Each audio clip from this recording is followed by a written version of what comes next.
हम लोग श्रीमद् भागवतम के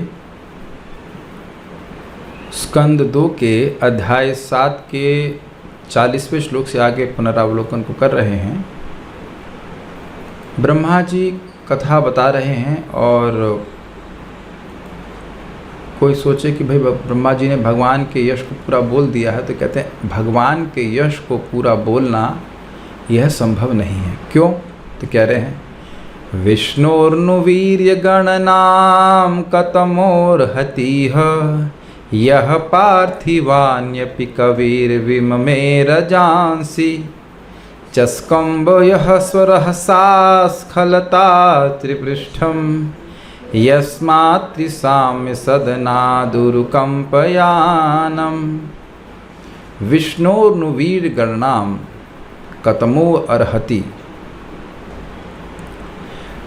भगवान विष्णु के वीर की गणना करना, वीर मतलब पराक्रम, उनकी लीला, उनके शौर्य को गणना, गिनती करना, वर्णन करने की बात छोड़िए, गिनती करना कि ये गुण हैं, ये गुण हैं। कतमो और हति, किसके लिए यह संभव है? कौन कर सकता है ऐसा? यह मतलब जगत में। यह पार्थिवानी अपि, जिन्होंने पृथ्वी के भी, जिन कवि ने, जिस कोई समर्थ व्यक्ति, बुद्धिमान व्यक्ति, उसने यद्यपि पार्थिव यानी पृथ्वी के रजांसी, पृथ्वी के रज, पृथ्वी के कणों को भी विममे गिन लिया हो, उन लोगों के लिए भी ऐसा कौन है, उनमें से ऐसा कौन है जो भगवान विष्णु के गुणों को गिन सकता है? ये पहली लाइन का अर्थ है। पहला लाइन समझ रहे हैं? यह जो व्यक्ति कवि है, ऐसा कौन व्यक्ति है जो कवि हो, बुद्धू नहीं, जो कवि हो और पृथ्वी के सारे रज यानी सारे कणों को गिन लिया हो, उसमें उनमें भी ऐसा कौन होगा जो भगवान विष्णु के गुणों को गिन ले? अब देखिए, चर्चा हुई थी कि पृथ्वी के रज कण असीमित नहीं है। क्यों? क्योंकि पृथ्वी का भार सीमित है। चावल मान लीजिए आप 50 किलो लेते हैं, तो 50 किलो है, मतलब उसमें असीमित कण नहीं है। बड़ी राशि हो सकती है चावलों की, कणों की, लेकिन असीमित नहीं हो सकती। असीमित होता तो उसका जो वजन होता तो असीमित होता। पृथ्वी का वजन असीमित नहीं है, लेकिन अब पृथ्वी में कितने कण हैं इसकी गणना कोई नहीं कर सकता। हम में से तो कोई नहीं कर सकता, इस समय जो लोग जीवित हैं कोई नहीं कर सकता, लेकिन कुछ लोग हैं जो कर सकते हैं। शेषनाग कर सकते हैं, ब्रह्मा जी भी जानते हो, शायद हमको नहीं पता, जानते हो। तो ऐसे लोग भी जो गिनने में समर्थ हैं पृथ्वी के कणों को, वह भी भगवान विष्णु के वीर, भगवान विष्णु के पराक्रम को, गुणों को गिनने में समर्थ नहीं। ऐसा कौन है जो हो सकता है? अर्थात नहीं हो सकता। इसे रिटोरिकल क्वेश्चन, इंग्लिश में रिटोरिकल क्वेश्चन का मतलब होता है कि जिसका उत्तर स्वयं में भी होता है। सामने वाले बल्ब बंद कर दीजिए, क्योंकि ये पीछे इसका फोटो है, वो उसमें रिफ्लेक्शन आ रहा है। मेरे ऊपर एक लाइट चल रही है, दैट लुक्स वेरी स्ट्रेंज। ये जो सामने वाली है उनको बंद कर दीजिए।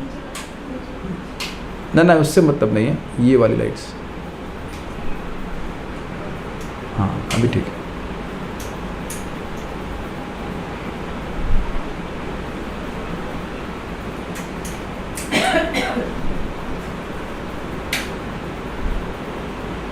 अभी चमक रहा है। वो वाली बंद कीजिए, सामने लाइट। हाँ, अब ठीक है। नहीं बस ठीक है, अब ठीक है। क्या बंद किया जो बंद हो गए? मेरे ऊपर को जल रहा था। हाँ, तो उसको ये वाली सामने जलने दीजिए, ऊपर वाला बंद। हाँ, दिस इज ओके, फाइन। ऐसा क्यों कहते हो कि भगवान विष्णु के गुणों को गिनना संभव नहीं है? मान लो कोई ये पूछे तो कहते हैं चस्कंभ यह स्वरहसा स्खलता त्रिपृष्ठम। तो क्या मतलब है भाई? तो बड़ा कठिन लग रहा है।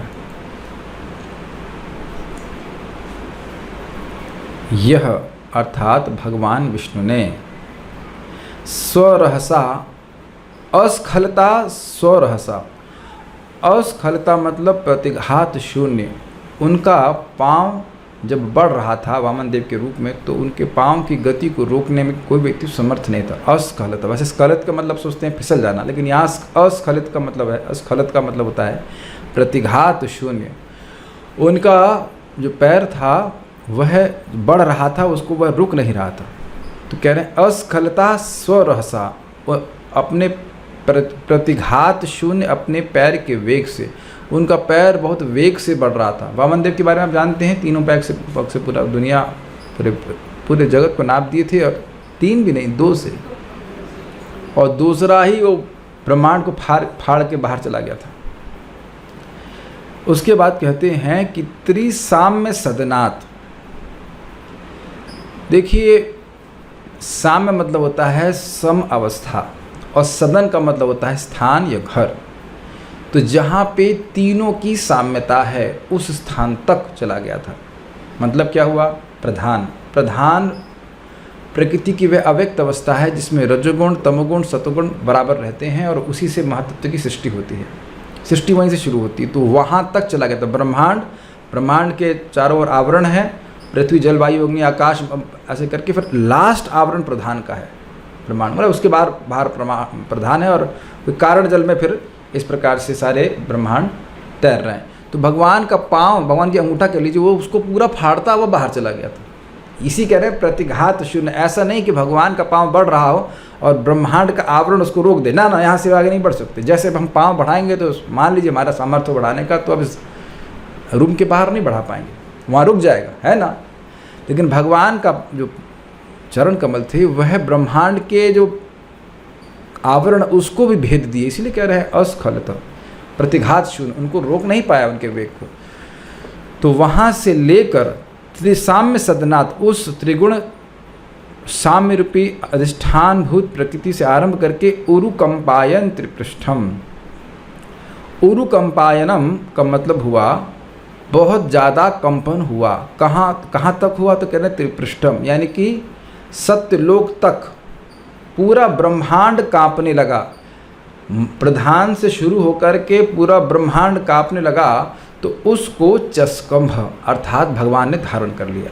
इस जगत में आप देखते हैं कि कोई वस्तु छोटी मोटी हो और वो वाइब्रेशन कर रही हो, हिल रही हो बहुत अधिक, तो हम अपने सामर्थ्य से उसको रोक लेते हैं। तो क्या पूरे ब्रह्मांड में कंपन होगा तो रोक लेंगे? भगवान ने पाँव बढ़ाया, पहली बात तो ये इतनी अद्भुत बात है। फिर ब्रह्मांड फाड़ दिया, और ब्रह्मांड को भी ब्रह्मांड हिलने लगा। ब्रह्मांड के आवरण में छेद हो जाएगा तो कंपन नहीं होगा।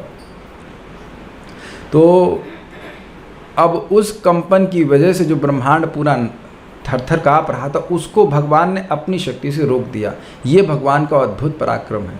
तो इसलिए ऐसे भगवान जो हैं, उनके वीर्य, उनके गुणों की गणना करना किसी भी व्यक्ति के लिए संभव नहीं है। तो इसलिए ब्रह्मा जी कह रहे हैं कि मैंने संक्षेप में कहा, देखिए गुणों की गणना करना संभव नहीं है। इसका अर्थ ये नहीं है कि भगवान के गुणों को गाया नहीं जा सकता। जैसे पक्षी आकाश को नाप नहीं सकते हैं, लेकिन आकाश में उड़ जरूर सकते हैं, और हम लोग इसीलिए कर रहे हैं ऐसा। भगवान के, यही भी भगवान का गुण ही है ना, कि भगवान के गुणों को नहीं नाप सकते, असीमित है। लेकिन इसका अर्थ ये नहीं कि गुणों को गाया नहीं जा सके। भक्त लोग गुणों को गा करके आनंद लेते हैं, ये अर्थ है।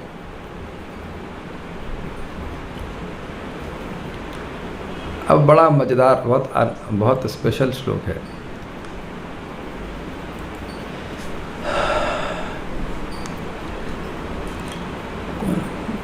ऐसा नहीं है, मतलब भगवान यहाँ पे ब्रह्मा जी उदाहरण दे रहे हैं अपना नाम ले करके कि कौन कौन कवि लोग हैं, बड़े बड़े लोग हैं जो भगवान की महिमा का पार नहीं जानते। नान्तं विदामहममी मुनयोग्रजास्ते माया बलस्य पुरुषस्य कुतो वराये गायन् गुणान् दशशतानन आदिदेवः शेषोऽधुनाप्यवस्थमवस्यति नास्य पारं ना अंतम विदामी अहम।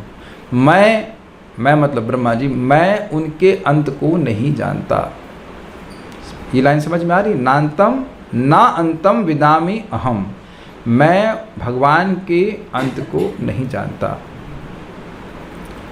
उसके बाद कह रहे हैं, बल्कि भगवान के अंत को नहीं कह रहे हैं, माया बलस्य पुरुषस्य, भगवान पुरुष भगवान विष्णु के माया के बल को मैं नहीं जानता। भगवान को जानना तो आगे की बात है, मैं उनकी माया के बल को नहीं जानता हूँ, ये अर्थ है। उनकी शक्ति के अंत को नहीं जानता हूँ। ते अमी, तब तुम एवं यह सब अग्रजा। तो यहाँ पे कह रहे हैं अमी शब्द कहाँ, ते दिख गया आपको, मुनयोग्र जास्ते, ते मतलब तुम, और अमी मतलब ये सब, अर्थात 4 कुमार आदि जो तुम्हारे पहले पैदा हुए और उससे पहले जो मुनिगण पैदा हुए, नारद जी के पहले भी काफ़ी लोग पैदा हुए, ये सारे मुनिगण, मुनयः अग्रज जो तुमसे पहले पैदा हुए हैं ये सब। और अपी शब्द भी कहीं पे है, अपी नहीं दिख रहा है ना, कहाँ दिख रहा है वो तो चलिए वो आगे है आपके समझ, नहीं शेषोधन आप आगे जा करके। तो ये जितने भी मुनिगण हैं वह भी नहीं जानते हैं। अपी यहाँ पे अन्वय में 2 बार गलती से रख दिया गया, अपी केवल इतना ही अर्थ है बस की, मैं नहीं जानता हूँ और तुम और तुम्हारे पहले पैदा हुए मुनिगण भी नहीं जानते हैं। किसको नहीं जानते हैं? तो कहते हैं माया बलस्य पुरुषस्य, इन भगवान की माया के बल को नहीं जानते। कुतः अवरा ये मतलब जो लोग अवर हैं, हमसे हीन हैं और तुमसे भी हीन है नारद जी। तो हरे कृष्णा, और जल को इस तरफ रखिए भगवान के सामने। तो जो हमसे तुमसे हीन हैं वह कैसे जानेंगे? अब ब्रह्मा जी से अधिक बुद्धिमान तो कोई व्यक्ति जगत में है नहीं, तो कह रहे जब मैं नहीं जान रहा हूँ और तुम लोग भी नहीं जान रहे हो, कभी कभी हो सकता हो कि बेटे पिता से अधिक बुद्धिमान, कैसे होता नहीं है, ब्रह्मा जी से बुद्धिमान कोई भी नहीं है। तो कह रहे हैं कि मैं नहीं जानता हूँ और नारद आदि भी नहीं जानते हैं भगवान के गुणों के अंत को, तो फिर उनसे हीन जो व्यक्ति हैं वो कैसे जानेंगे? फिर कह रहे हैं गायान गुणान, भगवान के गुणों को गा रहे हैं। कौन? कैसे गा रहे हैं? कह रहे 10 शतानन, शत का मतलब 100 और 10 का मतलब 10, तो 10 गुणा 100 होता है 1000। आनन मतलब मुख, 1000 मुख वाले आदिदेव अर्थात शेषनाग, शेष। अधुना अपि, आज तक भी, अधुना मतलब तो आज भी समवस्यति नास्य पारम, वह भगवान के गुणों को गा जरूर रहे हैं लेकिन उनको पार नहीं पा पाए हैं। कौन? 1000 मुख वाले, यानी 1000 मुखों से अनादि काल से, अनंत शेष जो है प्रलय में नष्ट नहीं होते हैं, अनंत काल से, अनादि काल से वह 1000 मुखों से भगवान के यश को गा रहे हैं निरंतर। वो कोई ब्रेक भी नहीं लेते, वो तो पानी भी नहीं पीते मेरी तरह कि रुक जाएं।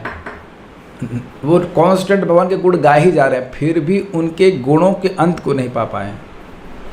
एक भगवान का एक एक गुण अनंत है और ऐसे अनंत गुण हैं। ये विचारनीय बात है। एक एक गुण अनंत है और अनंत रूप से गहरा है, गंभीर है, और ऐसे अनंत गुण हैं, तो इसलिए शेषनाग नहीं उसको अंत पा पाए हैं। अब चैतन्य चरितामृत में वर्णन है कि महाप्रभु कुछ घंटों में या 1 घंटे में या जो भी कुछ क्षणों में जो लीला कर देते हैं, उसका शेषनाग ब्रह्मा जी के पूरे दिन में भी वर्णन नहीं कर सकते। ये भगवान की अद्भुतता है। तो सोचिए, अगर हम लोगों को श्रवण कीर्तन में रुचि मिल जाए तो हमारे लिए इटर्नल इंगेजमेंट है, और यही वैकुंठ में हो रहा है, यही गोलोक में हो रहा है। भगवान के यश को गा गा करके ही सारे जीव सुखी हैं। जो लोग भी साधना कर रहे हैं उनको एकदम क्लियर समझ में आ जाना चाहिए कि देखिए, सबसे महत्वपूर्ण है भगवान का श्रवण कीर्तन। वह तो हम मृत्यु की अवस्था के बिल्कुल लास्ट तक कर सकते हैं,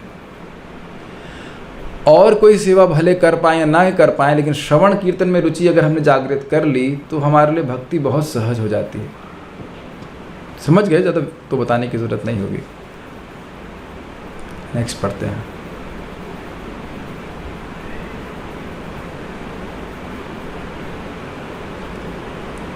ऐसे भगवान जब किसी पे दया करते हैं तो वह, हाँ ये लिखने लिंग है, अरे जब भाई माया के बल को समझ ही नहीं रहा है तो माया को जीतेगा कैसे? प्रश्न आ जाएगा ना। आपने कहा कि माया के बल को, ये नहीं बोले भगवान की माया के बल को हम नहीं समझ रहे हैं। जब ब्रह्मा जी नहीं समझ रहे तो हम कैसे समझेंगे? जब हम समझ ही नहीं पाएंगे माया के बल को तो माया को जीतेंगे कैसे? हम हार गए। फिर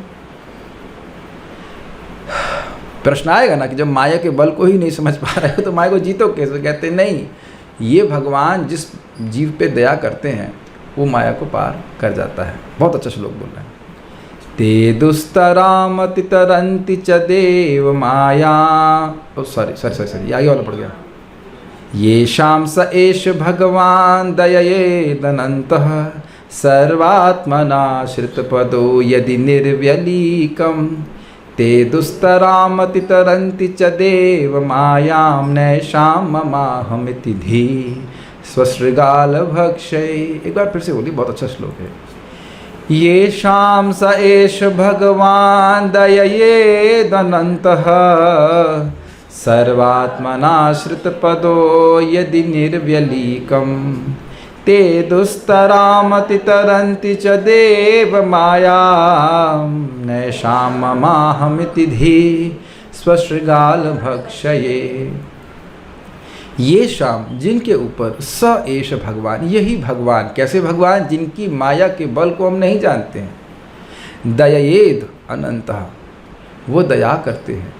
और अनंत शब्द से सारे देवता बाहर हो गए। देवता कोई अनंत नहीं है, अनंत एकमात्र भगवान है। अर्थात देश काल वस्तु अपरिच्छिन्न, सब देश में है, हर वस्तु में है, हर काल में भगवान विद्यमान है। सर्वात्मना, हर आत्मा से, हर सर्व आत्मा से, मतलब मन से, बुद्धि से, मन से, वाणी से और तन से, हर प्रकार से आश्रित पद, अगर उनके चरण कमलों का आश्रय लेता है। कैसे? यदि निर्वलीकम, निर्वलीक भाव से लेता है, अर्थात बिना चीटिंग के। वलीक मतलब होता है चीटिंग, धोखा, और निर्वलीक मतलब बिना धोखाधड़ी के। भगवान की भक्ति प्राप्त करने के लिए भगवान के चरणों का आश्रय लेता है। किसी भौतिक लालसा से नहीं, फलाभिसंधि से युक्त होकर नहीं। फलाभिसंधि मतलब फल की इच्छा से युक्त होकर ना, निश्चल प्रेम, निश्चल भाव से अगर भगवान का वह आश्रित होता है तो ते शब्द यहाँ पे बहुवचन में। वे सब दुस्तराम, अन्यों के लिए जिसको पार पाना कठिन है। ते मतलब ये लोग पार कर जाते हैं, लेकिन दुस्तर मतलब अन्यों के लिए, जो भगवान का आश्रय नहीं ले रहा है उनके लिए दुस्तर है। अति तरंती, जो दुस्तर है, जिसको पार पाना कठिन है, उसको अति तरंती, पूरा पार कर जाते हैं। मार्जिन से नहीं बचते, पूरा पार कर जाते हैं। किसको? च देव माया, देव माया को पार करते हैं। और च का अर्थ है भगवान को भी समझ लेते हैं। बहुत अच्छे अच्छे अर्थ हैं। ये श्लोक हमको बहुत अच्छा लगा था, बहुत अच्छा लगा था। भगवान की माया को पार कर जाते हैं और च मतलब भगवान को वह समझ लेते हैं। देख रहे हैं क्या? च का मतलब और होता है, लेकिन यहाँ पे च का अर्थ है कि भगवान को भी समझ लेते हैं। न एषाम ममाहमिति धी स्वशृगाल भक्षे। न एषाम, उनकी ऐसी धी यानी कि बुद्धि नहीं होती है कि ममाहम, मम यानी ये मेरा है और अहम मतलब मैं हूँ। क्या? स्वशृगाल भक्ष्य। श्व का मतलब होता है कुत्ता और श्रृगाल का मतलब होता है सियार, और भक्षय का मतलब जो भक्षण करने के योग्य हो। तो यह जो शरीर है, ये हम लोग का जो देह है, वो क्या है? इसकी योग्यता कि भाई या तो कुत्ते के द्वारा खाया जाएगा या सियार के द्वारा खाया जाएगा, अगर फेंक दिया गया, और नहीं तो अग्नि को समर्पित कर दिया जाएगा। कोई बहुत अच्छा देह तो नहीं है। आज सुबह भी चर्चा हो रही थी, महाराज बता रहे थे, मतलब महाराज के लेक्चर में तो सुना तो बता रहे थे कि देह कितना ख़राब है। कितना ख़राब है? नहीं, हमारा देह बहुत अच्छा है। देखो हमने कितनी सुंदर लिपस्टिक लगाई है। वट एवर माता जी या प्रभु जी लोग सोच सकते हैं कि परफ्यूम लगा के आए हैं। परफ्यूम क्यों लगाए? अगर देह तुम्हारा बड़ा अच्छा था तो परफ्यूम लगाए क्यों? तो थोड़ा सा हम देह का महिमा मंडन कर देते हैं, हमको बड़ा अच्छा लगा। महाराज कह रहे थे भाई कुछ चावल ऐसे होते हैं, आप लोग अनुभव होगा कि चावल को आप हल्का सा खोल दीजिए, बोरा खोल दीजिए तो पूरे रूम में महक जाता है ना। खाने के बाद, पकाने के बाद जो महकेगा तो अलग है, वो केवल खोल देने से खुशबू आ जाती है। लेकिन यही चावल हमारे देह के, सभी के देह की स्थिति है, वो संग कर लेता है 6-7 घंटे, तो उसके बाद मल में परिवर्तित हो जाता है। कितना बदबू आ जाती है। परम पूज्य राधानाथ महाराज इसमें बोल रहे थे कि एक व्यक्ति ने समोसा खाया रात्रि में, और अगले दिन सुबह वो मल त्याग करने गया, तो मल को देख के उसको बहुत घृणा हुई। तुम कितने खराब हो। तो वो मल उसको बोलता है, मैं खराब नहीं हूँ, मैं कल रात्रि में एक बहुत सुंदर समोसा था, तुम्हारा संग किया, इसलिए मेरी ये दुर्गति हो गई। तो ये सब है ना, सभी का शरीर इस प्रकार का है, कोई इसमें है। और उसमें व्यक्ति सोच रहा है तुमने हमारा सम्मान नहीं किया। अरे गधे कहीं के, तुम्हारा सम्मान करेगा कुत्ता और सियार तुम्हारा सम्मान करेगा। हाँ भाई ये काफ़ी अच्छे व्यक्ति, आओ आओ इनको खा जाओ, है ना। इसको आदमी पोस रहा है व्याधि मंदिर। और दूसरा अर्थ क्या है कि भाई इसके सब छिद्रों में से बुरी वस्तु ही बाहर निकलती, केवल एक छिद्र है जिससे अच्छा निकल सकता है, और वो है हमारा मुंह। और क्या निकलेगा अच्छी वस्तु? हरे कृष्णा कृष्ण कृष्ण हरे हरे, हरे राम राम राम हरे हरे। लेकिन उसको निकालना चाहिए, गाली देगा लेकिन हरे कृष्ण नहीं बोलेगा। मुझे याद आ रहा है अभी हम नोएडा में थे और वहाँ पे शेविंग कराने गए, तो वो व्यक्ति किसी और धर्म को मानने वाले होंगे, शेविंग करने वाला भी पीछे वाला, तो दूसरा वो खूब गंदी गंदी गाली बक रहा था। मतलब किसी, मेरे को नहीं बक रहा था, किसी को बक रहा था बात में। हमने कहा गाली बकना है आपको तो नई गाली बताते हैं, क्या गाली? हमने कहा हरामखोर बोल रहा हूँ। तो संदिग्ध हो गया, क्यों बोल रहे हैं हरामखोर? पंडित जी हरामखोर क्यों बोल रहे हैं? हमने कहा हरामखोर बोलिए, हरामखोर अच्छी गाली है, अच्छी गाली है। तो कंफ्यूज हो गया, अच्छी गाली कैसे है? तो नाई पूछा भाई इसमें क्या हो जाएगा? तो इसमें भगवान राम का नाम आ रहा, तो वो अन्य धर्म को मानने वाले तो नहीं बोला, जबकि ऐसे सामान्यतः हरामखोर बोला होगा बहुत बार, लेकिन जब मैं बोला कि हरामखोर बोलो तो नहीं बोला, क्योंकि समझ गया कि राम का, इतना वो बुद्धिमान होते हो, समझ गया कि राम का नाम आएगा, हराम नहीं बोला, नहीं बोला, दोनों ही नहीं बोले, चुप। फिर मैंने कीर्तन चला दिया, तो बोलोगे नहीं तो सुनना तो पड़ेगा ना तुमको। कीर्तन चला दिया, सुन लिया, तो कुछ कहा नहीं बोलते लोग।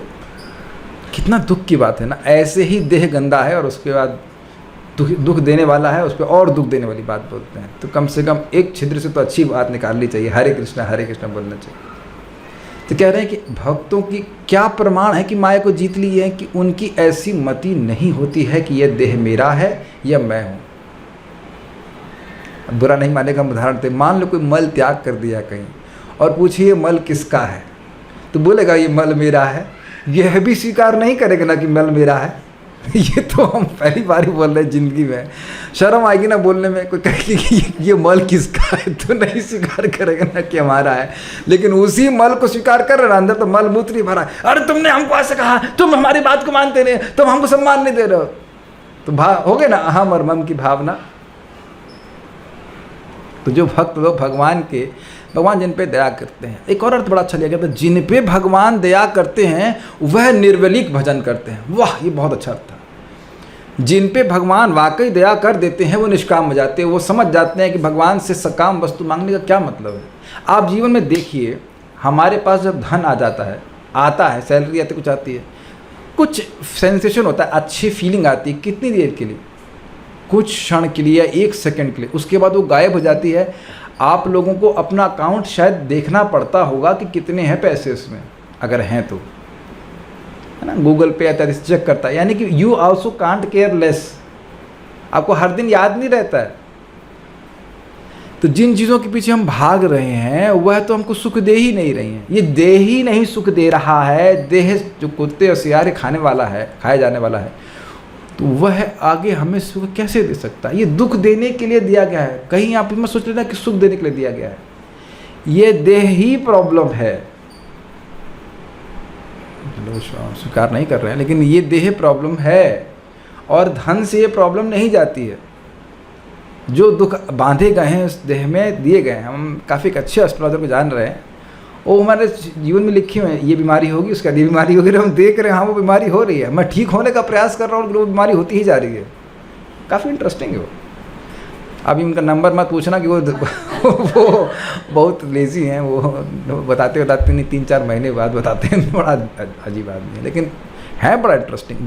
भरा गया ये देह को देने के बाद भर दिया गया कि इसको ये दुख दिए जाने चाहिए। जैसे आप लोग ट्रेन में बुकिंग करा जाते हैं ना कि ये खाना मिलेगा, यहाँ ये मिलेगा, यहाँ मिलेगा, ये पहले से ही सुनिश्चित कर दिया जाता है। तो जो भक्त जन हैं, यद्यपि वह देह में रहते हैं, उनकी मम और अहम बुद्धि नहीं होती है, अगर भगवान की दया उन पर होती है। ये अर्थ है। सारे लोग जो भक्ति कर रहे हैं अभी उनको तुरंत तो ऐसा भावना से मुक्त नहीं होगी, लेकिन हाँ भगवान की भक्ति करते रहेंगे तो भगवान की दया होगी। तो भगवान की दया कैसी होती है? भगवान की भक्ति करने से। ठीक है, आगे बढ़े।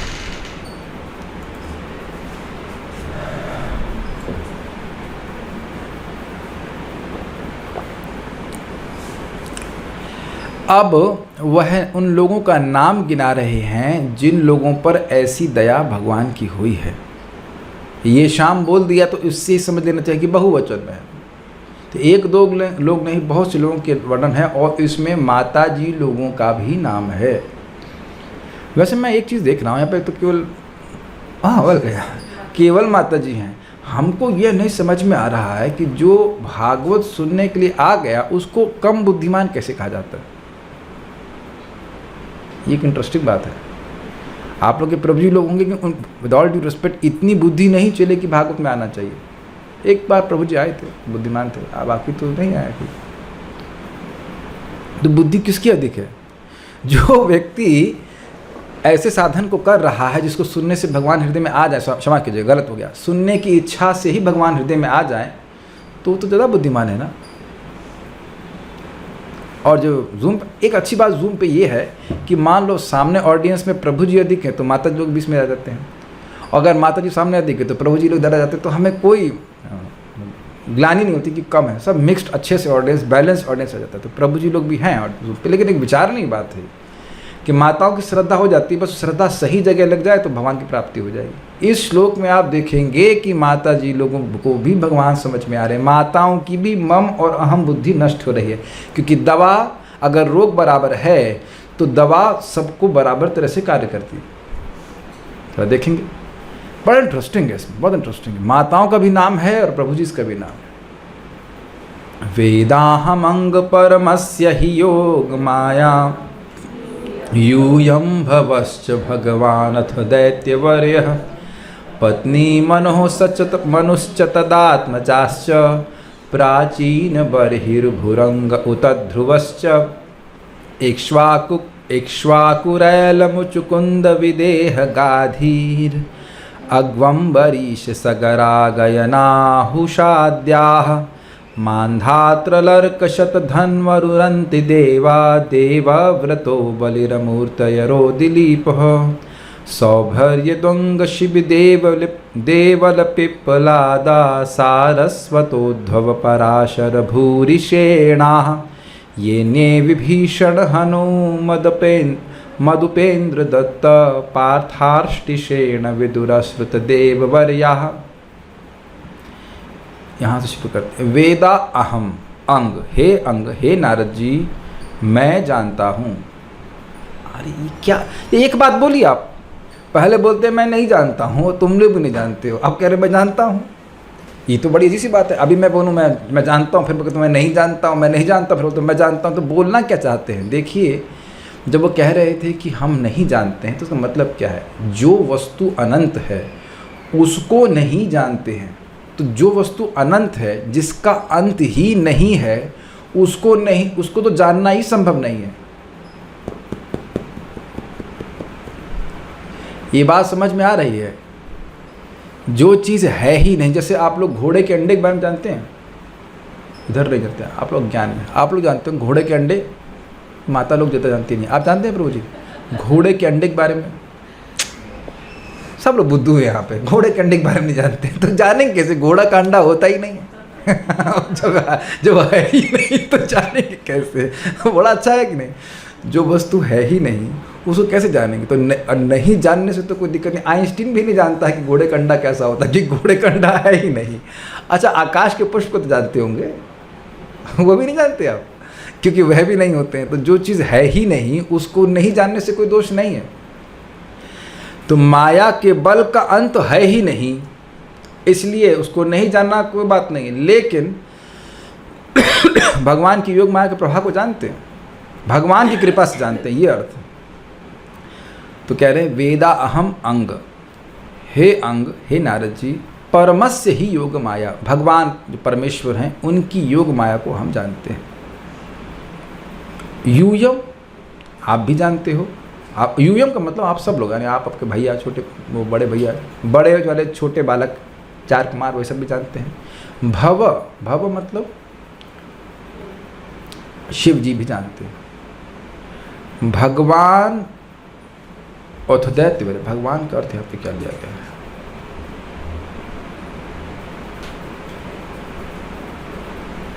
भगवान को साथ में लिया गया है भव से। भगवान भव अर्थात शिव जी जानते, परम देवता शिव जी जानते, भगवान को अलग से नहीं लिया गया। एवं दैत्यवर, दैत्यों में श्रेष्ठ अर्थात प्रहलाद महाराज जानते हैं। क्यों जानते हैं समझ रहे ना, भक्ति भक्तिया माम अभिजानाति, भक्ति के द्वारा व्यक्ति भगवान को जानता है।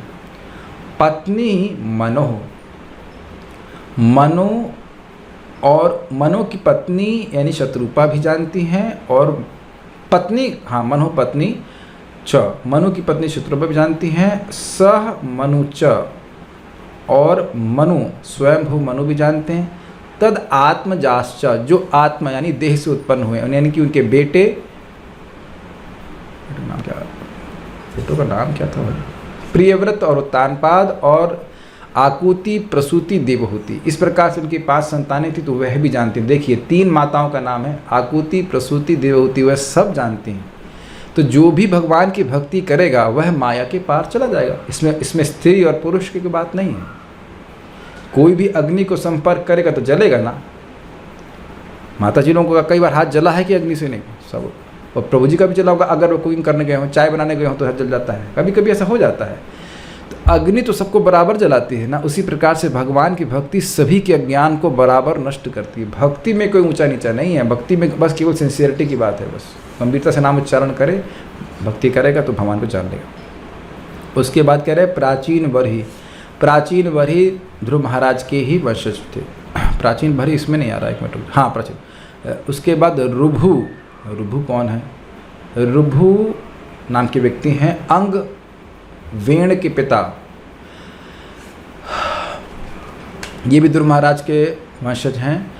और उत ध्रुववश, उत कोई नाम नहीं होता, एक शब्द का उपयोग किया जा रहा है। ध्रुव भी जानते हैं। इक्ष्वाकु जानते हैं आप लोग, भगवद गीता में पढ़ते हैं। इक्ष्वाकु मनु के ही वंशज हैं। आयल यानी याति महाराज, मुचकुंद महाराज जानते हैं आप। विदेह मतलब माता सीता के पिताजी।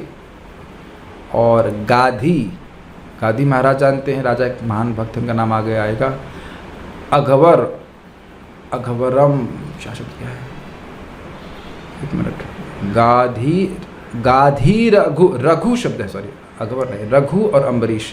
रघु, रघुकुल जिसमें वहाँ श्री राम आए थे तो वह भगवान को जानते हैं। अम्बरीश जानते हैं। सगरहा मतलब सगर के पुत्र जानते हैं, सगर जानते हैं। गए, नाहुष आदि ये सब राजा के नाम रखे गए हैं, सब जानते हैं। मंधाता जानते हैं, मंधात। अलर्क, अलर्क कौन है भाई, यहाँ पर कुछ वर्णन नहीं किया, अलर्क का नाम अलर्क रखा गया। शतधनु जानते हैं। रंतिदेव जानते हैं। देवव्रत अर्थात भीष्मदेव जानते हैं। बलि मतलब बलि महाराज जानते हैं। अमूर्त, अमूर्तरय, अमूर्तरय एक व्यक्ति को जानते हैं। और दिलीप भी जानते हैं। सबके नाम दिए। सौबरी ऋषि, ना क्वाइट इंटरेस्टिंग। सौबरी ऋषि के बारे में जानते हैं। 10,000 साल तपस्या किया, पतन हो गया, 50 बीवियाँ ले लिए, फिर भी कह रहे हैं वो जानते हैं। भगवान की भक्ति आगे की। मैं ये नहीं कह रहा हूँ कि 50 बीवी कर लेने से जानते हैं, मैं कह रहा हूँ कि 50 बीवी करने के बाद भी जान लेते हैं। मतलब कोई ये नहीं कह सकता कि गृहस्थी में है तो जान नहीं पाएगा। मैं ये नहीं कह रहा हूँ कि 50 बीवी करिए, ये अलाउड भी नहीं है, ये सब नहीं बोल रहा हूँ। कहने का एक बहुत सिंपल सी बात है कि उपाधिगत भेद नहीं है, चाहे स्त्री हो, चाहे पुरुष हो, चाहे कोई भी हो, गृहस्थ हो, ब्रह्मचारी हो। नारद जी तो ब्रह्मचारी हैं, वो सब जानते हैं। उन सभी में ममाह जो बुद्धि है वो नष्ट हो जाती है। मैं ये देह हूँ, ये देह मेरा है, ये भावना नष्ट होती है भक्ति करके ही, ये अर्थ। शिबी देवल पिपलाद, शिबी महाराज जानते हैं। देवल ऋषि जानते हैं। पिपलाद आदि ऋषि जानते हैं। सारस्वतो, सारस्वतो कौन है, यहाँ कुछ नाम बता रहे हैं क्या ना। सारस्वत, सारस्वत और उद्धव जी भगवान के पार्षद हैं, वो जानते हैं। पराशर यानी कि वेदव्यास जी के पिताजी जानते हैं। भूरिषण जानते हैं। ये अन्य और अन्य विभीषण हैं। हनुमत मतलब हनुमान जी हैं। उपेंद्र दत्त, उपेंद्र दत्त का नाम क्या रखा गया है, सुखदेव गोस्वामी। उपेंद्र दत्त का मतलब सुखदेव गोस्वामी। और पार्थ मतलब अर्जुन जानते हैं। अर्षसेन का नाम अर्षसेन ही है। विदुर जी जानते हैं। श्रुतदेव वर्या और श्रुतदेव आदि जो है वो सब जानते हैं। श्रुतदेव वो ब्राह्मण हैं जिनके घर में भगवान गए थे। तो इन सब का नाम व्यक्ति रख दिया तो उसके बाद तो हाँ भाई बड़े बड़े लोग जानते हैं, लेकिन अन्य लोगों का क्या कहना। मैं क्षमा चाहूँगा कि वो श्लोक चेंज नहीं कर पाए, मैं इधर ध्यान दे रहा था, लेकिन आप लोग समझ रहे हैं कि नाम रखे गए, श्लोक कोई कठिन नहीं था। तो कोई कहा हाँ भाई बड़े बड़े लोग हैं, देवता लोग हैं, भगवान के भक्त हैं, वो जानते हैं, हम कैसे जानेंगे। ये श्लोक बहुत अच्छा है। ते वै विदन्ति अतितरन्ति च देव मायां स्त्रीशूद्रहूणशबरा अपि पापजीवाः यद अद्भुत क्रम परायणशील शिक्षास्तिर्यगजना अपि किमु श्रुतधारणाये। तो कह रहे हैं कि ये लोग तो जानते ही हैं, और जो लोग भगवान के भक्तों का आश्रय लेते हैं तो वह भी माया को तर जाते हैं। हम सभी के लिए ऑप्शन है, हम सभी के लिए, इंग्लिश में बोलेंगे अपॉर्चुनिटी, मौका है कि हम भी माया को तर जाएं। चुनाव हमारा है कि क्या हम माया को तरना जानते हैं या नहीं, चाहते हैं कि नहीं। ते वै विदन्ति, ते वे लोग भी, वै मतलब निश्चित ही, विदन्ति जान लेते हैं माया को, और अतितरन्ति च देव माया, फिर चाकर भगवान वह देव माया को पार कर जाते हैं, और भगवान माया को समझ लेते हैं और पार कर जाते हैं। यही माया है कि हम देह को मैं मान रहे हैं। बहुत ध्यान से सुनिएगा, परम पूज्य सच्चिदानंद महाराज का बड़ा सुंदर प्रवचन है। वो बता रहे थे कि देखिए, इस भगवद नाम से, नामोच्चारण से, हरे कृष्ण मंत्र के उच्चारण से व्यक्ति का परसेप्शन चेंज होता है। दृष्टि, इस समय हम लोग ये परसेप्शन, ये दृष्टि लेके चल रहे हैं कि मैं ये देह हूँ, जबकि हम बोलते हैं कि मेरे लीवर में ये प्रॉब्लम है। तो कुछ तो अज्ञान कम है ना कि ये मेरा लीवर है, मैं लीवर नहीं हूँ। मेरे हाथ में समस्या है, मेरा कान, तो प्रश्न होगा ना ये किसका है। और अगर विचार करेगा व्यक्ति तो समझेगा कि ये मेरा भी नहीं है, ये मुझको दिया गया है। कुछ समझ रहे ना बात को। हम बोलते हैं ना मेरी आँख, मेरा हाथ, मेरा मेरा मेरा मेरा, जैसे ये चश्मा मैं बोल जरूर रहा हूँ कि ये मेरा है, लेकिन कुछ समय पहले मैं दूसरा चश्मा पहना करता था, वो ख़राब हो गया तो ये दूसरा लिया, मैं ख़रीद लिया हूँ, ये मेरा नहीं है, मैं इसका उपयोग कर रहा हूँ। जैसे मैं इस चश्मे का उपयोग कर रहा हूँ, ऐसे मैं देह का उपयोग कर रहा हूँ। ये मैं देह हूँ नहीं, मैं ये वाणी भी नहीं हूँ, मैं ये बुद्धि भी नहीं हूँ। ये सब वस्तुएं मेरे इर्द गिर्द सेट की गई हैं, इनका उपयोग मैं कर रहा हूँ, चाहे भोग के लिए, चाहे भगवान की सेवा के लिए। तो जो लोग भोग में लिप्त रहते हैं वह तो यह भी नहीं समझ पाते कि हम भोग कर रहे हैं। देखिए, भक्तों की स्थिति बड़ी अच्छी हो जाती है। जब वो भजन कर रहे होते हैं, भजन करना शुरू करते हैं, तो कम से कम उनको यह मालूम चलने लगता है कि हम भोग रहे हैं, ये चीज़ ठीक नहीं है। कुछ कैच किया आप लोगों ने? जो लोग भजन करते हैं वो जानते हैं कि क्या योग है और क्या भोग है। इस समय हम लोग भोग कर रहे हैं, इस समय हम भोग नहीं कर रहे हैं, हम भगवान की भक्ति कर रहे हैं। और बाकी जो चल रहा है, जो भगवान की भक्ति से रहित है, वह देखने की दृष्टि जीव भक्तों की हो जाती है। इसीलिए तो भक्त लोग थोड़ा ज्ञान भी करते हैं, अरे हम भोग में पड़ गए, हम भगवान की भक्ति कर रहे थे, अरे क्या ये भगवान से इतर वार्ता क्यों सुन ली। ये सब तो भोग में ही आएगा ना। जो बात आप भगवान के लिए नहीं कर रहे हो वो तो सब भोग में जाएगा ना। तो यह तो लोगों की दृष्टि भी नहीं है ना। पश्चन अपि न पश्यति, देखते हुए भी नहीं देख पा रहे हैं। तो भक्त लोग देखना शुरू कर देते हैं। मैं खाली बोल रहा हूँ, भगवान की भक्ति करके, भागवत सुनकर, जप करके हमारा परसेप्शन चेंज होने लगता है। प्रभुपाद जिसको 2.1.11 बोले हैं, भगवान के नाम जप का प्रत्यक्ष प्रभाव, लाभ, अनुभव यह है कि व्यक्ति ममाह भावना, कि मैं ये देह हूँ, इस भावना से वह मुक्त होने लगता है। तो जो व्यक्ति इस भावना पर पूरी तरह ग्रसित है, उसको ये विश्वास नहीं होगा, ये समझ नहीं आएगा कि ऐसा कैसे होता है। तो पहले ये बताइए कि ये समझ में आ रहा है कि ऐसा कैसे हो रहा है कि मैं आत्मा हूँ फिर भी देह मान रहा हूँ? नहीं पता। उसका कारण बता रहे, अविद्या, माया की शक्ति है। तो माया की शक्ति को भगवान का नाम काटता है। कुछ वस्तुओं में निसर्ग से ही वैर होता है, जन्म से ही वैर होता है। जैसे प्रकाश और अंधकार, क्या प्रकाश और अंधकार साथ साथ रह सकता है? नहीं रह सकता है। और प्रकाश हमेशा अंधकार पर भारी पड़ता है, ये भी सही बात है। उसी प्रकार से भगवान का नाम पाप अविद्या का स्वरूपतः वैरी है। भगवान के सामने पाप अविद्या आदि नष्ट, वो टिक नहीं सकते हैं। भगवान की कथा जहाँ होती है, भगवान का नाम उच्चारण होता है, तो अविद्या का नाश होता है। अविद्या के कारण ही हमारा ये ममाह होती है, मैं देह हूँ, ये देह मेरा, ऐसी भावना होती है। तो ये सब लोग देव माया, भगवान की माया को जानते, ये सब लोग नहीं, वे सब लोग, ते वही, वे सब ही निश्चित ही देव माया, भगवान की माया को और भगवान को जानते हैं और माया को पार कर लेते हैं। कौन? स्त्री शूद्र हूण शबरा अपिपाप जीव, चाहे वो स्त्री हो, चाहे वो शूद्र हो, चाहे वो हूण हो, हूण मतलब चाइनीज, चाइना से हो, और शबरा, शबर मतलब शबरी। शबरी ने भगवान श्री राम को देखा कि नहीं? ना सिर्फ देखा बल्कि साक्षात सेवा करने का मौका भी उसको प्राप्त हुआ। और अपिपाप जीवा, इसका अर्थ क्या है कि यदि वह पाप करने वाली जातियों में ही क्यों ना पैदा हो। कुछ जातियाँ ऐसी होती हैं कि वो पाप ही करती हैं। फॉर एग्ज़ाम्पल, इधर लखनऊ में एक गैंग था कई साल पहले, कच्छा बनियान गैंग। तो वहाँ पे लड़के की शादी तभी होगी जब 2-4-5 लोगों को मर्डर कर दे। काफ़ी अच्छी योग्यता आप कह सकते हैं, खतरनाक योग्यता है ना। तो पहले उनकी दुल्हन बोलती कितने को मारे हो, तो 5 को मर्डर किया, और तब जाके शादी होती। तो वो केवल इसलिए पैसा छीन लेंगे, फिर इसलिए मानेंगे कि शादी हो जाए। खतरनाक लोग हैं, ऐसे पापी लोग हैं। ये तो हम जब बच्चा मतलब पता नहीं कब हुआ था ये, अभी 2001 या 2 कुछ इसी के अराउंड और पहले की बात है। ऐसे पापी लोग होते हैं।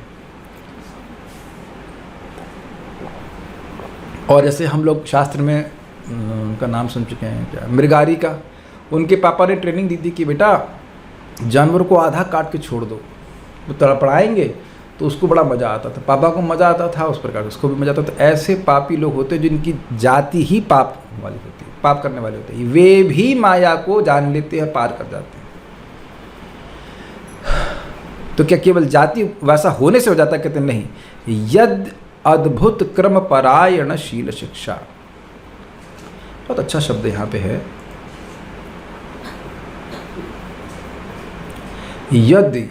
यद प्लस अद्भुत विल बी यदद्भुत। यदि अद्भुत क्रम, यदि मतलब सारे ऐसे लोग भगवान को नहीं समझ पा रहे हैं, ना माया को पार कर पा रहे हैं, लेकिन यदि somehow other, in case, if, अद्भुत क्रम, अद्भुत क्रम मतलब अद्भुत पदविन्यास करने वाले भगवान हरि, जिनके पदविन्यास मतलब चाल, पद मतलब चरण होता है, पदविन्यास मतलब एक दो करके आदमी बढ़ता है। तो भगवान ने अद्भुत पदविन्यास किया था, यानी वामन देव को सूचित करता था भगवान विष्णु को, जिन्होंने 3 पग में पूरा विश्व नाप दिया था। उनकी परायणशील शिक्षा, उनके जो परायण हैं, अद्भुत क्रम परायण, जो भगवान विष्णु के परायण हैं, जो अपने जीवन का परम लक्ष्य भगवान को ही मानते हैं, भगवान की सेवा में ही लगे रहते हैं, ऐसे भक्तों की शील शिक्षा। शील का मतलब होता है सुंदर स्वभाव। तो उनके स्वभाव को प्राप्त कराने वाली शिक्षा जो उन भक्तों के द्वारा दी जाती है, जो भगवान विष्णु के परायण होते हैं, उनको यदि वह प्राप्त करते हैं। समझ में आया? अर्थात भगवान के शुद्ध भक्तों की शिक्षा वो प्राप्त करते हैं। हम सभी लोगों को ये भाग्य प्राप्त है। श्रील प्रभुपाद जी की पुस्तकें हैं, उनके शुद्ध अनुयायी हैं, वह सब हमको शुद्ध भक्ति की शिक्षा दे रहे हैं। कहीं कोई कमी है नहीं। अगर कमी है तो वो केवल हमारी तरफ से, बाकी उनकी तरफ से कोई कमी नहीं। इसका मतलब क्या है कि जो उनके गुण हैं वही गुण हम में आ जाएंगे अगर उनकी शिक्षा का पालन हम करते हैं। बहुत स्पष्ट है। हरे कृष्ण मंत्र प्रभुपाद जी भी करते थे, हम लोग भी कर रहे हैं। प्रभुपाद जी ने श्रीमद् भागवतम को पढ़ा, हम लोग भी पढ़ रहे हैं। उनके अनुयायी, उनके हमारे गुरु महाराज सब लोग तो वही कर रहे हैं। कुछ नई बात तो नहीं। मंगल आरती करो, जप करो, भागवत पढ़ो, प्रसाद खाओ। ये हो सकता है कि, या होता ही है कि जो मरीज है वो डॉक्टर के पास पहली बार जा रहा हो, लेकिन डॉक्टर की लाइन में बहुत लोग बैठे हुए हैं जो इस बीमारी को से ग्रसित थे और उन्हें उस दवा का इलाज करके स्वास्थ्य लाभ किया। Is it okay? नहीं कैच कर रहे हैं बात? हम लोग अपनी बीमारी का इलाज पहली बार करा रहे होंगे, लेकिन डॉक्टर ने शिक्षा दे करके, दवा दे करके बहुत से लोग को ठीक किया है। आप वो पहले व्यक्ति नहीं हो। इसी बात को भगवान ने कहा है भगवद गीता में, बहवो ज्ञान तपसा पूता मदभाव मागा वीतराग भय क्रोधा मन मया माम पाश्रितः बहवो ज्ञान तपसा पूता मदभाव मागा। राग, भय और क्रोध को त्याग करके मन मया, मुझ में मन को लगाकर, माम पाश्रितः, मेरी शरण लेकर के, अर्थात मेरे भक्तों की शरण लेकर के, वीतराग भय क्रोधा मन मया माम उपासता बहवो ज्ञान तपस्या। इस दिव्य ज्ञान की तपस्या के द्वारा बहुत सारे लोग पूता पवित्र होकर मदभाव मांगता, मेरे भाव को प्राप्त करते हैं, भगवान की प्राप्ति करते हैं। ये लोगों को समझ में आना थोड़ा कठिन है कि इस भागवत ज्ञान के द्वारा वह भगवान की प्राप्ति कर लेंगे। एक दिन हम लोग भगवान के संग ऐसे होंगे जैसे हम लोग यहाँ बैठे हुए हैं सामने। That is the difficulty. इसीलिए तो कोई लोग जब सुनते नहीं हैं या नियमित रूप से नहीं सुनते तो उस ज्ञान के महत्व को समझ नहीं पा रहे हैं। It's amazing. ऐसा नहीं कि हम 16 माला जब कर लें और दिन भर फिर माया की सेवा करें, ऐसा नहीं कहा जा रहा है। Is it not? जब करके बुद्धि खुलनी चाहिए कि हमें माया की सेवा नहीं करनी है। आप ये मानते हो कि ऐसी गलती भक्त लोग कर रहे हैं? 16 माला हो गया, चलो अब हम अपने असली स्वामी माया की सेवा करें। ये नहीं होता है। Is it not? जब कर लिया अब उसके बाद भगवान से कोई नाता नहीं, अगले 22 घंटों तक, ये नहीं बोला जा रहा है। तो इसके लिए काफ़ी इंटरेस्टिंग है, भागवत सुनना चाहिए। ये बहुत अच्छी बात है। तो कह रहे हैं तिर्यक जना अपि, तिर्यक मतलब जो तिरछी चलती है, अर्थात जानवर भी। ये सारे तो मनुष्य का नाम लिया, स्त्री शूद्र हूण शबरा, और कह रहे हैं कि जानवर भी अगर शिक्षा प्राप्त कर लेते हैं तो वह माया के पार चले जाते। तो किमु श्रुत धारणा, ये बड़ा अच्छा शब्द है, श्रुत धारणा। जो सुन करके धारण करने में समर्थ हों उसे कहेंगे श्रुत धारणा। भगवान का नाम रूप गुण लीला गुरु बोलते हैं, और जिसका इतना सामर्थ्य हो गया कि उसको पकड़ ले। ये थोड़ा समझने का प्रयास कीजिए। जैसे यहाँ पे जो भी बात बोली जा रही है वो सब लोग धारण नहीं कर पा रहे हैं। परम पूज्य वृंदावन चंद्र महाराज के बार पूछते हैं स्टूडेंट्स को, कान में टिक रहा है, व्हाट डज दैट मीन? कान में टिक रहा है, समझे इसका अर्थ आप लोग? कान में टिका कोई बात? कान में टिकने का मतलब आदमी कान से सुन रहा होता है लेकिन धारण नहीं करता है। हमारे फिर नाम लेकर खूब मजाक बनाएंगे, उनको बहुत परेशान करते हैं कभी कभी। केशव सखा प्रभु, उनको पैसे की बात करने में विशेष रुचि आती है। वही हम तू ना तृप्यामा, वह कभी तृप्त नहीं होते। कई बार हमको बोलना समझाना शुरू कर देंगे, ये वो मतलब प्रभु जी हमको समझ में कुछ नहीं आ रहा है, कुछ लग रहा है कि आप शब्द बोल रहे हैं लेकिन प्रभु जी इतने उत्साहित हैं, बोलना शुरू करेंगे। इसलिए हम कभी मौका ही नहीं देते कुछ बात करने का पैसे के लिए। जब बात करना शुरू करेंगे, ऐसे हमारे रिश्तेदार थे, मेरी जब माँ जिंदा थी तो उनके पास आए, मैं नीचे गया, मैं क्या हो गया? अरे बुखार है उनको। तो मैंने ऐसे चुटकी लेने के लिए, मजाक के लिए उनसे शेयर्स के बारे में पूछ लिया। मुझे शेयर्स में कोई रुचि नहीं है, आपको समझ में आता है कैसे काम करता है। तुरंत कंबल खोले कंबल खोल दिए, सारा बुखार गायब, और तुरंत शेयर्स के बारे में बताना शुरू कर दिया, ये है वो है, म्यूचुअल फंड क्या क्या। उन्होंने कहा ये बुखार कहाँ चला गया। लेकिन मैंने कुछ धारण नहीं किया। मैं नहीं धारण करने की बात बता रहा हूँ। ऐसे मैं जानता हूँ कि कई बार हम क्लास देते हैं तो कभी कभी बात एकदम ऊपर से चली जाती होगी। वैसे आप लोग तो बुद्धिमान है, जब करते हैं भक्ति करते समझ में आ रही है, लेकिन बहुत बार आप नए लोगों को प्रवचन कीजिए, उनको इतना भी नहीं समझ पाएंगे कि इंसान जानवर में भेद क्या है। मैं गांव में क्लास दे रहा था और लोग ऐसे पढ़े लिखे थे, मैं थोड़ा बहुत तो पढ़े, हिंदी तो समझ ही रहे थे, तो खाली इतना बता रहा था कि आहार निद्रा भय और मैथुन इंसान और जानवर में समान बात है। धर्म पालन इंसान कर सकता है, ये विशेष बात है। आज हमने क्या बताया? ऐसा लग रहा है कि मैं हवा से बात करके आ गया। फिर मैंने पूछा आलू का दाम 5 रुपये किलो, कितना? आलू का दाम 5 रुपये किलो, तुरंत बोल दिया। तो हमने कैसे पहले क्या फारसी बोल रहा था? मैं नहीं समझ पाते हैं लोग, बड़े डल रहते हैं, बहुत डल रहते हैं। तो कह रहे हैं कि ऐसे व्यक्ति जो भगवान की बात सुनकर धारण कर रहे हैं, उनका तो कहना ही क्या, ये बात है। यानी कि सभी लोग भगवान की माया को पार पा सकते हैं अगर वो भक्तों का आश्रय ले। लेकिन भक्तों का आश्रय देख लीजिए किस रूप में रखा है, शिक्षा के रूप में रखा है। शिक्षयित परम पूज्य राधा गोविंद महाराज का प्रवचन सुने, ये 24 गुरु, उसमें महाराज बड़ा स्पष्ट बोल रहे हैं। कुछ लोग सोचते हैं बस अब दीक्षा विक्षा हो गया हमारा, बस अब हमें किसी से कुछ सुनने की जरूरत नहीं है। नहीं, अब तो सुनना और ज़्यादा महत्वपूर्ण है। हमारी दीक्षा हुई तो परम पूज्य राधानाथ महाराज बोल रहे थे कि don't think that Diksha will liberate you. दीक्षा के लेक्चर में ही महाराज बोल रहे हैं कि दीक्षा तुमको मुक्त कर देगी, असमझ सोचिए। अब वो लेक्चर रिकॉर्ड तो होगा कहीं ना कहीं, 2010 की बात है, बहुत पुरानी बात है, बहुत महाराज का भी हैवी है इस बात में। Don't think that Diksha will liberate you. We have initiation में स्टार्टिंग, बच्चों का नाम लिखा दिएगा, चलो लिख दिएगा, ठीक है, और पढ़ेगा नहीं तो पास हो जाएगा। शब्द देख लीजिए, आप लोग काट नहीं सकते, लिखा हुआ है शिक्षा शिक्षा। शिक्षा नहीं ग्रहण करेगा, और ग्रहण नहीं करेगा, सुनेगा नहीं। पहले बात तो खूब सुनना होता है, तब जाके बात समझ में आती है। श्रवण दशा देन वर्ण दशा, हम सुनते हैं लेकिन स्वीकार नहीं करते हैं, तो खूब सुनते हैं तो उसके बाद वर्ण दशा आती है कि हाँ हाँ ये तो सही बोल रहे हैं।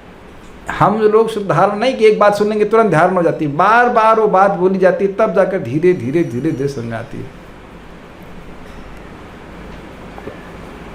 श्रील भक्ति सिद्धांत ठाकुर जी कहते हैं, भक्तों को बड़े धैर्य के संग भगवान के बारे में बोलना होता है, क्योंकि हो सकता हो कि 1000 साल के बाद लोग को बात समझ में आए।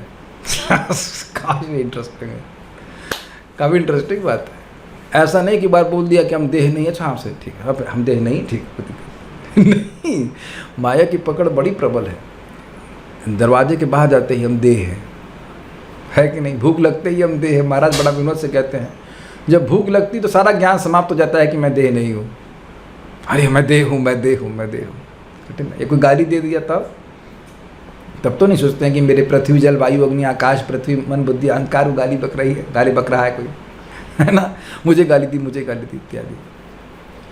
तो खैर बात यह है कि जो लोग शुद्ध धारण कर रहे हैं, जिनके पास ये सामर्थ्य है कि जो बोला गया है भगवान के बारे में उसको पकड़ लें, तो वह तो ज़रूर भगवान के पास पहुँचेंगे। प्रभुपाद जी बड़ा सुंदर कहते हैं, जिन भक्तों का भगवत गीता और भागवत की चर्चा में सहज आकर्षण है, उनके लिए शुद्ध भक्ति गारंटीड है।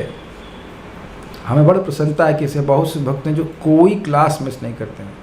मेरे अलावा मैं कोई क्लास नहीं मिस करता, एटलीस्ट अपनी कोई क्लास मिस नहीं करता, क्योंकि मैं क्लास दे रहा हूँ। तो एक तो मैं हूँ और भी कुछ भक्त हैं जो कोई क्लास मिस नहीं करते। This is very very nice.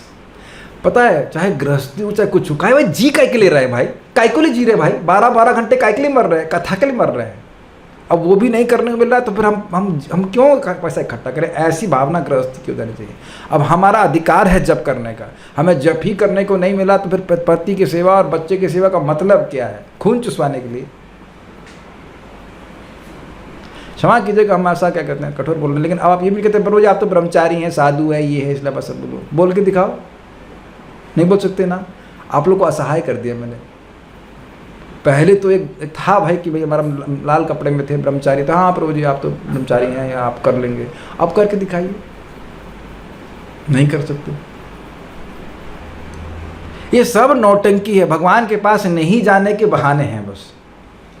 सब कर सकते हैं, सबको पास भगवान ने जीव दी है ना, दिखाने की जरूरत नहीं है। जीव है, बोलने का सामर्थ्य है, हरे कृष्णा बोल सकते हैं, वक्तुम समर्थोपि। और अगर भगवान का नाम बोलने में समर्थ हो गए तो भगवान का धाम जाने में समर्थ हो जाएंगे। इतनी बात समझ लीजिए, इतना तो धारण कर लीजिए। आप लोग देखिए, जो लोग कर रहे हैं उनको उत्साह देने के लिए, और जो नहीं कर रहे हैं उनको थोड़ा सा सिक्योरिटी काटने के लिए, भैया कर लो। नहीं तो देखिए 2 बहनें बैठी हुई हैं सामने, क्या नाम है इनका, केवल प्रभा माता जी, और आप कौन सी माता जी आप? हाँ, रेखा माता जी। तो रेखा माता जी अब मतलब इधर माया की रेखा के पार नहीं जाना चाहती, इसलिए कहती हैं ये है वो है। मैंने कहा उनको बोला जब करो, नहीं वो देह में दर्द है, बीमारी है। तुमने कहा फिर आप स्कूल तो जाते हो ना? फिर उन्होंने अच्छी बात है, ईमानदार ने स्वीकार किया कि हाँ भाई देह में दर्द होने के बाद भी हम स्कूल जाते हैं। तो जब तक आपका गृहस्थी में प्रवेश ना हो तब तक तो भजन कर लीजिए।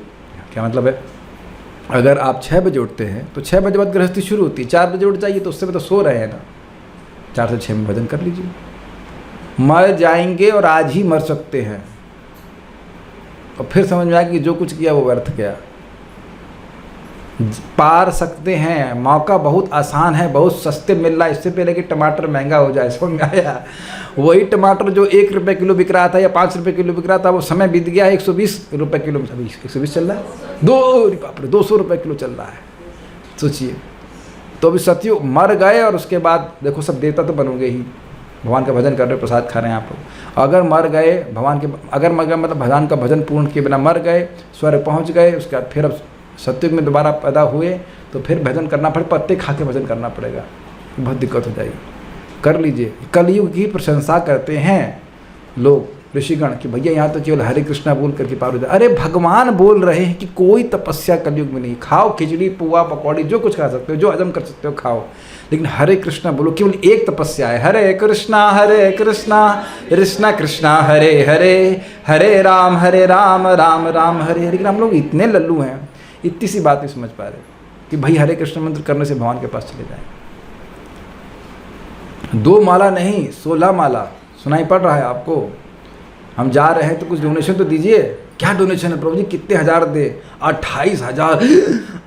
28,000 नाम चाहिए, 28,000 नाम दीजिए। हम बड़े प्रसन्न हैं। एक भक्त के घर में हम गए थे, तो घर में घुसने से पहले हम बोले कि 16 हमको 16 माला का डोनेशन चाहिए, तो रियली देना शुरू कर दिया। हमको बड़ा अच्छा लगा। अब रोज़ वो जब करते हैं कि मुझे पता है कि एकदम most of the devotees I am seeing here they are ऑफेंसलेस।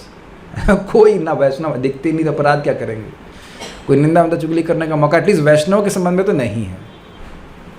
और ये बात आप सुन लीजिए, प्रभुपाद जी बड़ा स्पष्ट कह रहे हैं, गुरु का आश्रय प्राप्त करके, चाहे शिक्षा गुरु हो चाहे वो दीक्षा गुरु, अगर वैष्णवों का अपराध नहीं करता है और नाम बोलता है तो भगवत धाम का रास्ता पूरा खुला है। चैतन्य चरितामृत में स्पष्ट बोलते हैं, एकदम आंखें खोल के कान खोल करके सुन लीजिए इस बात को। वैष्णव अपराध नहीं करता है, वैष्णव की निंदा नहीं करता, भैया जिसका जो दोष है वो उसके गुरु जी जाने, हमें से मतलब नहीं, हम नाम उच्चारण करें। आप लोग किसी तो मैं नहीं समझ रहा हूँ कि आपको यहाँ पे मौका भी है। गृहस्थी में एक बहुत बड़ा फायदा है कि वैष्णव मिलते ही नहीं है, अमेजन पे भी ऑर्डर पे नहीं आते मिल ही नहीं रहे हैं, तो बस इससे बच जाएं और नाम उच्चारण करें। प्रभुपाद जी बोल रहे हैं एकदम रास्ता खुला है भगवान के धाम जाने का, कोई रोक टोक कोई टॉल कुछ नहीं।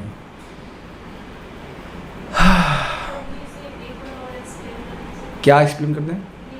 मैं बोल रहा हूँ, प्रभुपाद जी चैतन्य चरितामृत में बताते हैं कि जो गुरु की शरण में है, शिक्षा गुरु हो चाहे दीक्षा गुरु हो जैसे भी है, और वैष्णवों की निंदा नहीं कर रहा है, भगवान का नाम उच्चारण कर रहा है, तो उसके लिए मार्ग वैकुंठ का मार्ग एकदम खुला है, एकदम खुला है। अगर कोई उस पर नहीं चल रहा है तो केवल स्वयं का ही दोष है। ठीक है, तो भगवान के बारे में तो बात हुआ। अब यहाँ पे थोड़ा सा जल्दी दीजिए, भगवान के ब्रह्म और परमात्मा स्वरूप के बारे में वर्णन कर रहे हैं। ये थोड़ा कठिन होगा, हल्का सा कठिन होगा, लेकिन उसको हम पढ़ा के तो आगे बढ़ जाएंगे। शश्वत प्रशांतम भयम प्रतिबोध मात्रम शुद्धम समम सदसतः परमात्म तत्वम शब्दो न यत्र पुरुकारकवान् क्रियार्थो माया परत्यभिमुखे च विलज्यमानां तद्वै पदं भगवतः परमस्य पुंसो ब्रह्मेति यद विदुरजस्र सुखम विशोकम। वह ब्रह्म का पद, परमात्मा के विवरण कह सकते हैं, शाश्वत अर्थात शाश्वत है, इसलिए प्रशांत है और प्रशांत है। प्रशांत मतलब कोई इसमें विकार नहीं है। तो प्रशांत क्यों है? क्योंकि अभय है। प्रतिबोध मात्र अर्थात केवल ज्ञान स्वरूप है। शुद्ध अर्थात अविकारी है, गुणों का समम, गुणों का प्रवेश उसमें नहीं है, यानी प्राकृतिक गुणों का प्रवेश नहीं। समम मतलब, समम का अर्थ क्या था?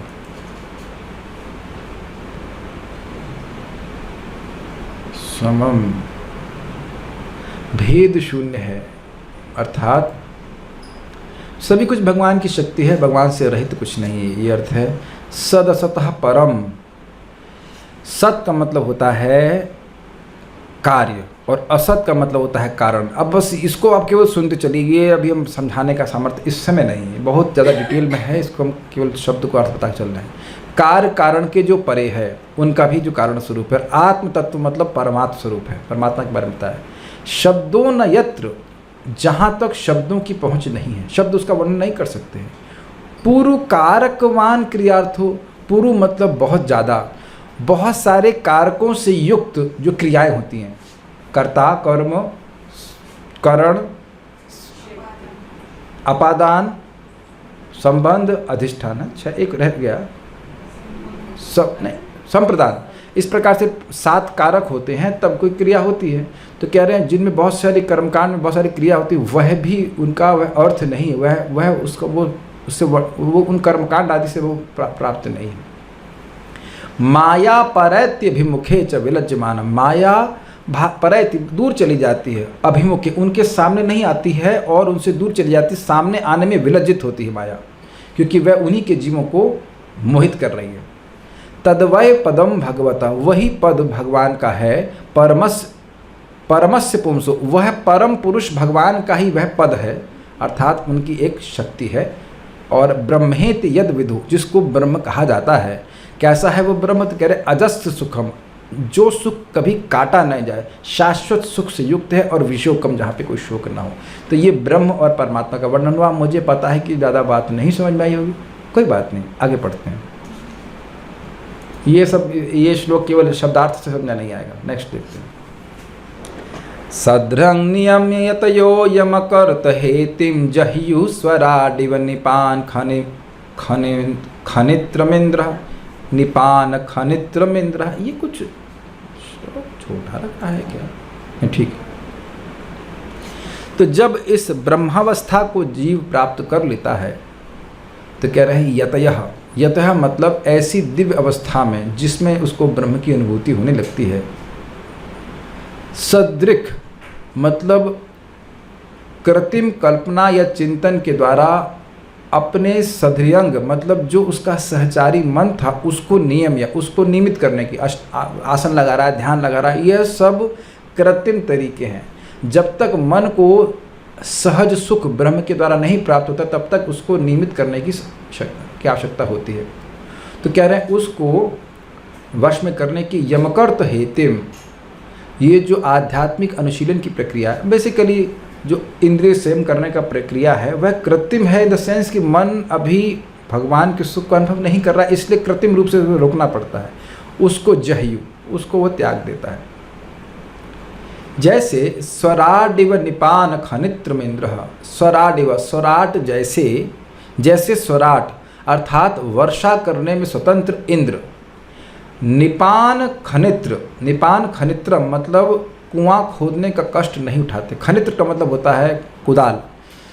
तो कह रहे हैं कि जो कुआं होता है उसे खोदने के लिए कुदाल की जरूरत होती है, लेकिन जो इंद्र हैं वह वर्षा करने में पूरी तरह स्वतंत्र हैं। तो उनको जिस प्रकार से कुआं खोदने के लिए कुदाल की जरूरत नहीं होती, कुआं खोदने की ही जरूरत नहीं होती है, उसी प्रकार से जिसको ब्रह्म सुख प्राप्त हो गया उसको अपने मन को संयमित करने की जरूरत नहीं होती है किसी भी कृत्रिम साधन से, क्योंकि वह उसका मन तो वहाँ जाएगा जहाँ मन को सुख मिलता है, तो उसे ब्रह्म सुख प्राप्त हो रहा है, उसको जरूरत नहीं होती है। सर ये बोल रहे हैं।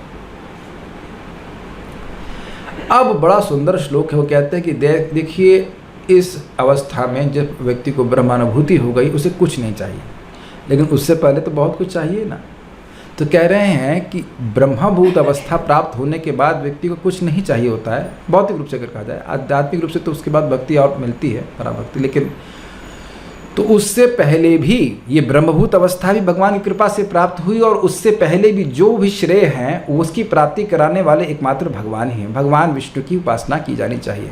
सश्रेयसामपि विभुर भगवान यतोस्य भाव स्वभाव विहितस्य सतः प्रसिद्धि देहे स्वधातु विगमेनु विशीर्यमाणे व्योमेव तत्र पुरुषो न विशीर्यतेजः। स विभुर भगवान, वह सर्वसमर्थ भगवान, श्रेयसामपि अन्य श्रेयों के भी विभु अर्थात दाता है, देने वाले हैं। यतः अस्य, अस्य मतलब इस जीव के जिसको ब्रह्मानुभूति प्राप्त हो गई है उसके पहले जब अनुभूति नहीं भी प्राप्त थी, उससे बहुत कुछ चाहिए, वह सब भी भगवान ही देने वाले थे। मतलब सभी जीवों के जो भी श्रेय है, जो भी कल्याण में वस्तुओं से इच्छित होती हैं, वो सब भगवान देने वाले हैं। भाव, तो विभिन्न प्रकार के भाव इस जगत में एक अर्थ है, जैसे कि ब्राह्मण, क्षत्रिय, वैश्य, शूद्र इत्यादि, और उनके विभिन्न प्रकार के स्वभाव होते हैं। ब्राह्मण सत्वगुण में रहते हैं, क्षत्रिय रजोगुण में रहते हैं इत्यादि। और विहितस्य, उनके लिए जो विहित जो निर्दिष्ट कर्म है, ब्राह्मण के ये कर्म है, क्षत्रिय के ये कर्म है, वैश्य के ये कर्म है, उसके अनुसार। और सतः प्रसिद्धि, सतः मतलब जो वो शुभ कार्य करते हैं। मान लो आम का पेड़ लगा रहा है तो आम का पेड़ तो कोई भी लगा सकता है, फॉर एग्जाम्पल, ये कोई भी अच्छा कार्य कर रहा है, उसकी प्रसिद्धि, उसकी प्रकृष्ट सिद्धि, उसका जो फल देने वाले हैं वह भगवान देने वाले हैं। ठीक प्रश्न आएगा भाई, आज कोई अच्छा कार्य कर रहा है तो वो अब वह तो जब शरीर नष्ट हो जाता है तो वह व्यक्ति नष्ट हो जाता है, तो किसको श्रेय मिलेगा? तो कहते नहीं, देहे स्वधातु विगमे, देह में जो स्वधातु है, जो उसकी जिस धातु से उसका देह बना हुआ है, कफ वित्त वायु कह लीजिए, कफ पित्त वायु इत्यादि, विगमे अनुविशीर्यमाणे, विगमे मतलब जब ये धातुएं जाने लगती मृत्यु के समय, और अनुशीर्यमाणे और देह ये क्षीण होने लगता है, जर्जरीभूत होने लगता है। तो व्योमेव, व्योम के समान, आकाश के समान, तत्र पुरुषो, वहाँ उस देह में वह पुरुष अर्थात आत्मा न विशीर्यते अजः, यानी कि जैसे ये शरीर छूटता है, ये शरीर नष्ट होता रहता है, लेकिन वह शरीर के नष्ट होने में भी जो शरीर के अंदर आकाश तत्व है वह तो नष्ट नहीं होता है। उसी प्रकार से अजह, जो आत्मा इस देह के संग जन्म नहीं लेता है, वह आत्मा इस देह के नष्ट होने के बाद भी नष्ट नहीं होता है, और अगला देह में वह फिर उसको आत्मा वापस में देह को धारण करती है। तो जो उसने पुण्य कर्म इस देह से किए हैं उसको प्राप्त कराने वाले भगवान है, ये अर्थ। ठीक है, समझ में आ गया?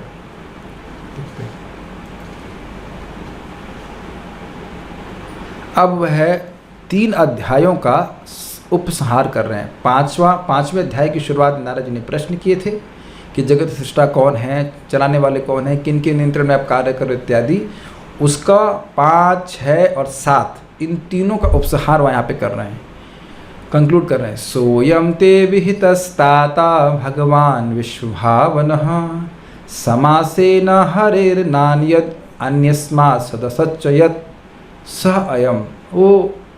वही ये भगवान ते अभितस, जिनके बारे में तुमको कहा, तात मतलब हे बेटा नारद, भगवान विश्व भावना, वही भगवान है जो विश्व का पालन करने वाले हैं।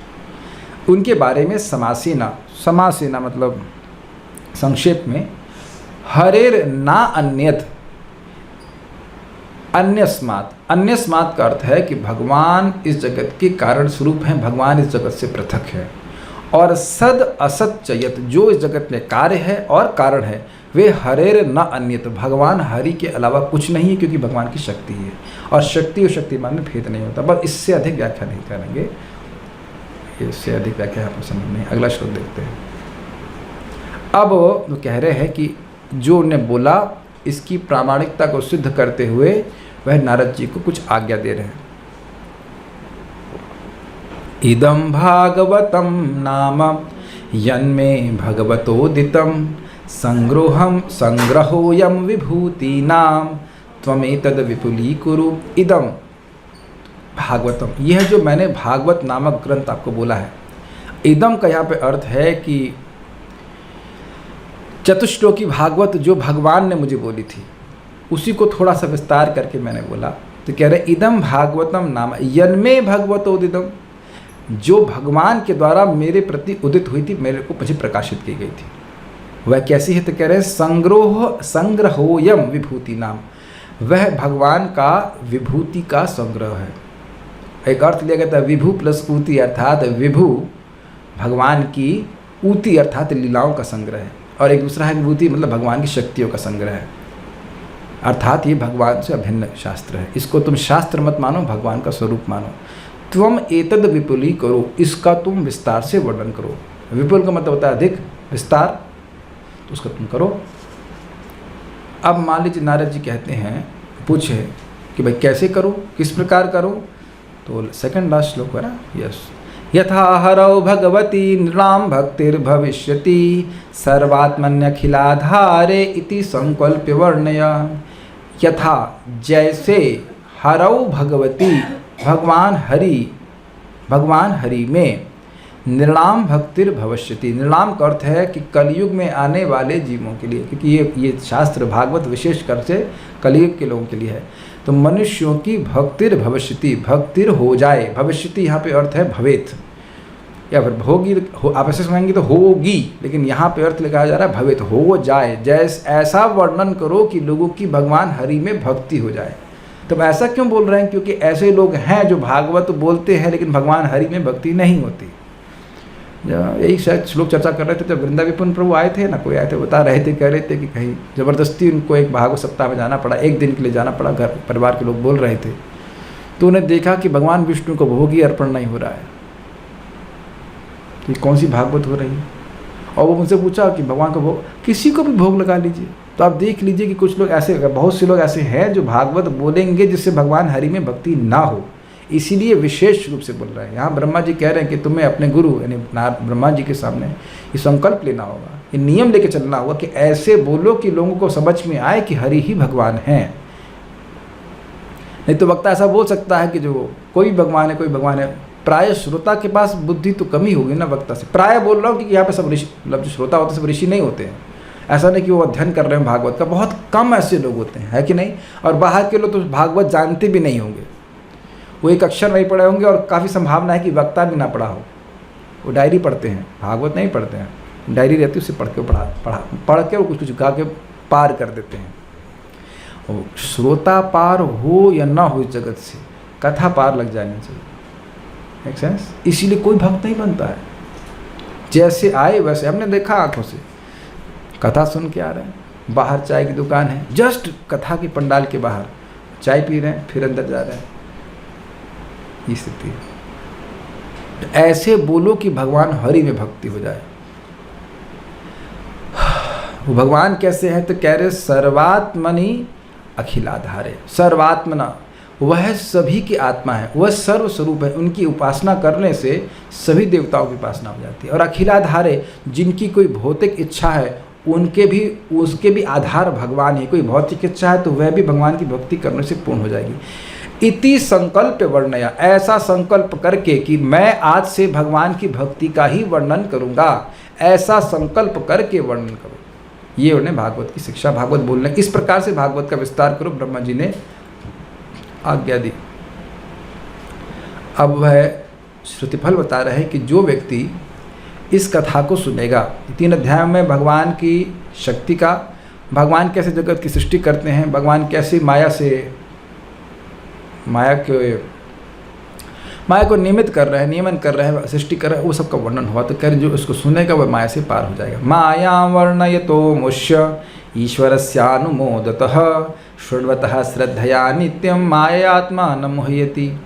मायां वर्णयतः अमुष्य ईश्वरस्य, इन महान कीर्ति वाले, अमुष्य का मतलब महान कीर्ति वाले ईश्वरस्य, ईश्वर की माया के वर्णन किया गया, उसका जो कोई अनुमोदन करता है, अनुमोदन मत करता है मतलब स्वीकृति, हाँ भगवान कितने महान हैं, इस प्रकार से माया को संचालित कर रहे हैं। शृण्वतः, सुनता है, श्रद्धा मतलब बड़ी आदर भावना से, और नित्यम, रोज सुनता है, तो माया के द्वारा आत्मा न मोहयति, वह व्यक्ति मोहित नहीं होता, उसमें देह में अहम और मम की बुद्धि नहीं होती। इस प्रकार यहाँ पे अध्याय समाप्त हुआ। अब अगले इस बातों को सुन करके परीक्षित महाराज बहुत सारे प्रश्न करेंगे, जो कि 8वां अध्याय का विषय है। बहुत सुंदर सुंदर श्लोक हैं, उसको भगवान ने, ठाकुर जी ने चाहा, राधा रानी चाहा तो हम वृंदावन में कंटिन्यू करेंगे। So thank you all for joining here. Shrimad Bhagavatam की जय, श्रील प्रभुपाद की जय, निताय गौर प्रेमानंदे। क्वेश्चंस। यदि माया भगवान के अधीन है तो फिर लज्जित क्यों, कि काम गड़बड़ कर रही है, उन्हीं के जीवों को मोहित कर रही है, इसलिए लज्जित है। Okay, stop here. बहुत बहुत धन्यवाद।